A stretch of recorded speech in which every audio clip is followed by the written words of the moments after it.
बच्चों, कैसे हैं आप? बिल्कुल ठीक, मजे में। तो आपको पता है आज हम क्या पढ़ेंगे? आज हम शुरू करने जा रहे हैं आपका व्याकरण। और व्याकरण का पाठ 1 करेंगे हम। क्या नाम है पाठ का? भाषा और व्याकरण। शुरुआत ही व्याकरण की किससे हो रही है? व्याकरण से। तो इसमें हम पढ़ेंगे भाषा के बारे में और व्याकरण के बारे में। ठीक है, क्या होती है भाषा? मैं आपसे बात कर रही हूँ, आप अपनी बात किसी को बताते हैं, हम किसी का फोन सुनते हैं, ये सब क्या है?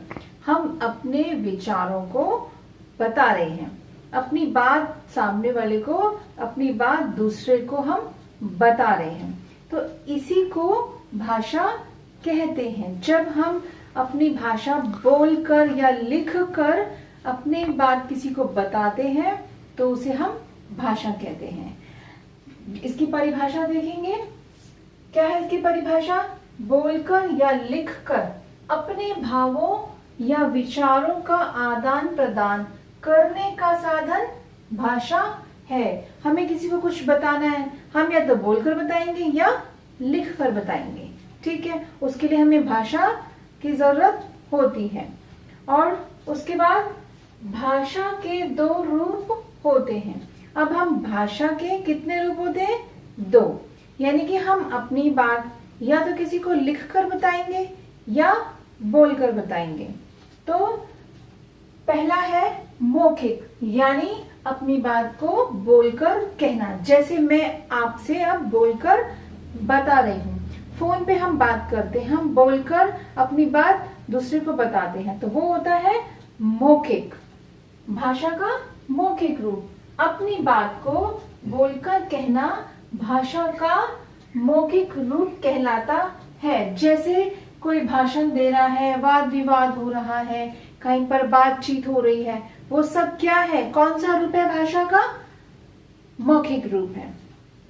ठीक है, अब दूसरा रूप कौन सा है भाषा का? दूसरा रूप है लिखित। अपने भाव और विचार को लिखकर बताना भाषा का लिखित रूप कहलाता है। लिखकर कैसे?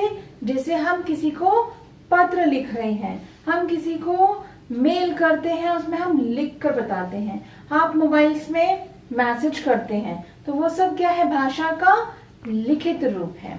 ठीक है, तो कितने तरह की होती है भाषा के रूप? 2 तरह के। कौन कौन से हैं? मौखिक रूप और लिखित रूप। ठीक है, मौखिक रूप यानी कि जो हम बोलकर बताते हैं, लिखित रूप जो हम लिखकर बताते हैं। क्या बताते हैं?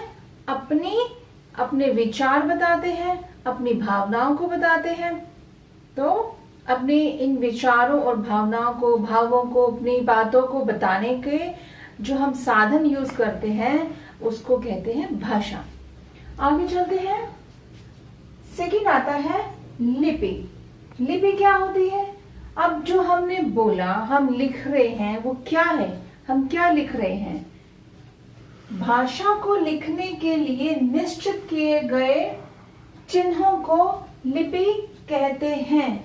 जो भाषा हम लिखते हैं, अलग अलग तरह की भाषाएं हैं। आपको पता है भारत में बहुत सारे राज्य हैं और सब राज्य में अलग अलग भाषाएं बोली जाती हैं और लिखी भी जाती हैं।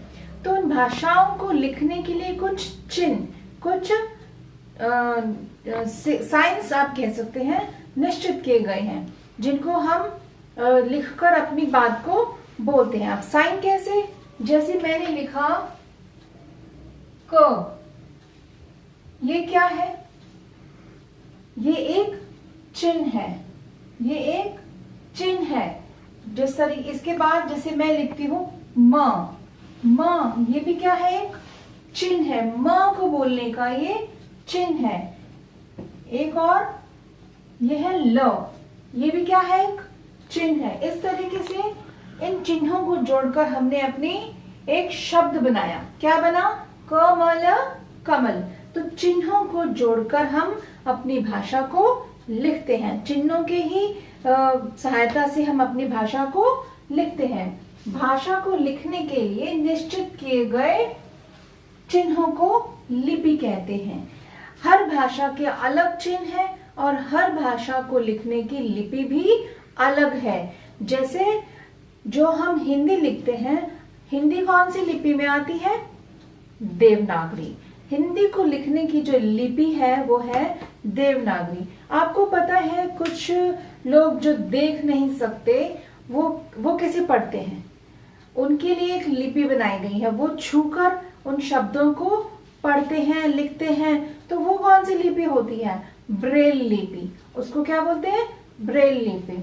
ऐसे जो हम अंग्रेजी लिखते हैं, इंग्लिश लिखते हैं, वो कौन सी लिपि है? वो है रोमन लिपि। और पंजाबी लिखते हैं हम, वो कौन सी लिपि है? वो गुरमुखी। इस तरीके से अलग अलग भाषाओं को लिखने की लिपि भी अलग अलग ही होती है।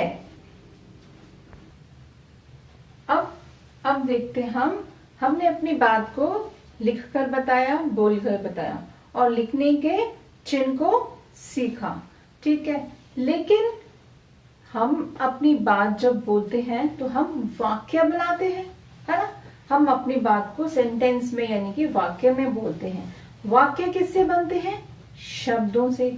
और शब्द किससे बनते हैं? वर्णों से। लेकिन ऐसा नहीं है कि हम वर्ण को कैसे भी रख देंगे वो शब्द बन जाएगा और शब्द को कैसे भी रख देंगे वो वाक्य बन जाएगा। ऐसा नहीं होता है। किसी भी जब हम व्यंजनों को, वर्णों को जब हम एक साथ लिखते हैं तो उसका एक अर्थ होना चाहिए। जो हम वाक्य लिख रहे हैं उसका एक अर्थ होना चाहिए। अगर वो अर्थहीन है तो इसका मतलब वहां पर व्याकरण नहीं है। व्याकरण क्या होती है? व्याकरण जिससे हमें वाक्य को लिखना आता है। हिंदी को हम या किसी भी भाषा को हम लिखते हैं व्याकरण की सहायता से। इसकी परिभाषा देखिए, व्याकरण वह शास्त्र है जो किसी भाषा को शुद्ध रूप से बोलना, लिखना और पढ़ना सिखाता है।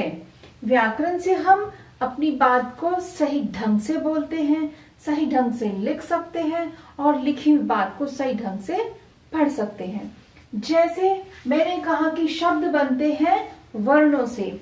अब मैंने यहां लिखा, एक वर्ण लिख रही हूं मैं कुछ,